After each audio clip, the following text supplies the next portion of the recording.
Bernard Brogan is after retiring from Dublin. Where do you think he ranks in terms of the great forwards we've seen in recent times? I think he's one of the best inside forwards, certainly of the last 40 years. I would put him as the best Dublin inside forward since the 70s. I mean, obviously Keaveney, Anton O'Toole played out as a wing forward in those years and then moved into full forward.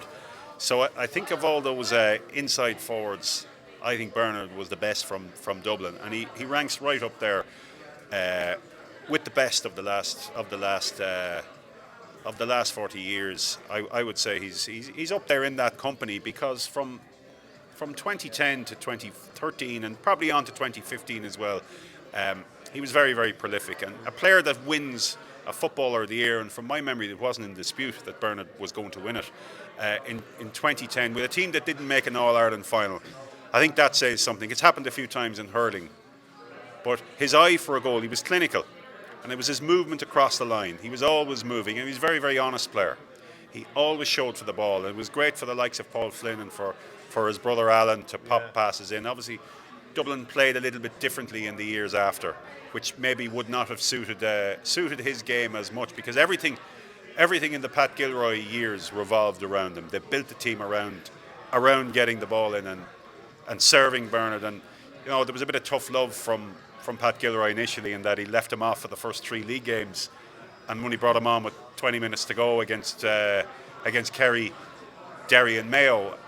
But after that, Bernard became the most industrious forward going, and by the end of that league, Dublin went up to Omagh, and they won by 6 points against Tyrone, who obviously had beaten them in the All-Ireland quarter-final 2 years earlier. And Omagh was a difficult place, and still is a difficult place for a Dublin team to go to. They won by 6 points. Bernard scored 8, 6 from play. It was one of his great performances. And then in the All-Ireland semi-final that year, he got that early goal, and was really unmarkable for Cork until the end, when they just got ahead. And I thought in 2011, in that infamous Donegal game, 2011 All-Ireland semi-final, I thought the way he thought his way through that game. He so little space, so much pressure on from that mass Donegal defence, and Dublin players making errors that you wouldn't have. When you look at them now and you see them making the errors that they made back then, but he was the one that led them out of the darkness that day, on a really, really difficult day for Dublin, when a lot of players were losing their heads. He was the one that led them out, and he's just his eye for a goal in the All-Ireland final in 2013, 2 batted goals. So I think he's right up there. Obviously, during the 5 in a row, he wasn't as prominent in that. He didn't start any of the last 5 finals. Obviously, injury kicked in, and he was out of favour, very much out of favour this year, that he got so little league time. So it probably ends on a disappointing level, even though he's part of the 5 in a row, and that's enshrined. And he set them off at the start with his performance in the replay against Mayo in the All-Ireland semi-final in 2015. And during 2015 he was very, very good, but lost his place for the replay in 2016. By my reckoning, I don't think he started the game for Dublin again. And like you mentioned, the 2010, that they didn't even win the All-Ireland or get to the final, and he got Footballer of the Year. That was the year Meath won the Leinster title, so they didn't even win a provincial title, They didn't, but he was supreme during the league. He was so good during the league. It just shows how incredible it was to get Footballer of the Year. He was really, really good in that league. And then, through those games against Wexford in Leinster, he scored 2-4 against Wexford. But some of his performances that year, during that summer, and he really developed into that role.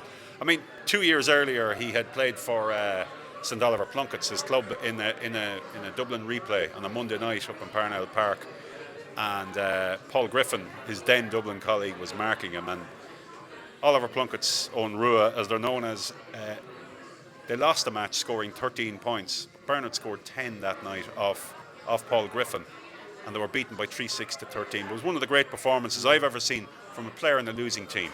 It was really, really good. So he just had that prolific nature. He never stopped. He was ceaseless with his movement. He was really, really, really clinical when he got into those positions. Would you put him up there as arguably the best inside forward of the 21st century? I mean, Colm Cooper's up there too, but God, Brogan came up big and in big games, and even like I remember when Mark O'Shea was at the top of his game. I can't remember which game it was, but 4 or 5 points from play off him. I don't know, was that 2013 or was it 2011? I'm not 100% sure. 2011, I think he scored four points. I'd still probably rate Colm Cooper as superior. Obviously, Peter Canavan played in the 21st century, so I'd always have him ahead. I thought he was out on his own. I think Michael Murphy is right up there, and as one of the great inside forwards, even though in the last few years he's spent much more time out around midfield and centre forward. But Bernard certainly is in that company. Yeah. He's in that company. I mean, you're picking a team of the decade from the last decade. He's one of the first forwards, even though he hasn't started any of the last 5 All-Ireland finals. I do think Con O'Callaghan is catching up very, very fast, and quite soon we'll probably consider him as Dublin's best forward of the last half century, certainly inside forward of the last half century.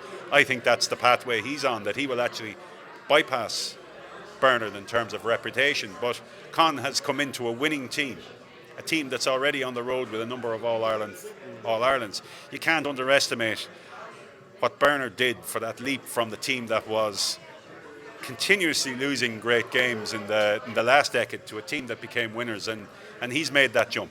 He's made that jump, and he probably was the catalyst for it. Yeah. Because you remember he did a cruciate early on in his career. He was wing forward in, was it 2007 when they lost to Kerry in a quarter-final, I think that was. Yeah. And like you could see the potential there, but to go on and become that patient inside forward, he always talked about the patience to stay inside and not panic and come out looking for the ball. Yeah, he was probably designed more as a wing forward in those days. I think he played maybe as a wing back at one stage too, or that was Alan. But they certainly weren't cut out as clinical inside forwards in the early years. Dublin won an All-Ireland under 21 title in 2003. I think Alan was captain. Bernard might have missed that year. Now he's a bit younger, obviously, so he was out of the loop in that respect. But for those 2 or 3 years, 05, 06, he wasn't really mapped, and it was really only in 08 when he started to come on very strong, and then in 09 during the Leinster Championship he shot the lights out. Now they lost subsequently to Kerry, but it was 2010 was his really big year, and I thought in 2011 he was superb as well. Even though Alan got Footballer of the Year, Bernard was right there. And in 2013, okay, he might have dipped a little 2012, but 2013 there was a game against Mayo, a league match, when he scored 110. I mean, he just came up with these performances when he could do no wrong. So, there's no doubt to be remembered very fondly. Obviously, the last few years, and Con is now the main man, and Paul Mannion, and Bernard has been very peripheral. But he can look back at an extraordinary career from where Dublin were to where they are now.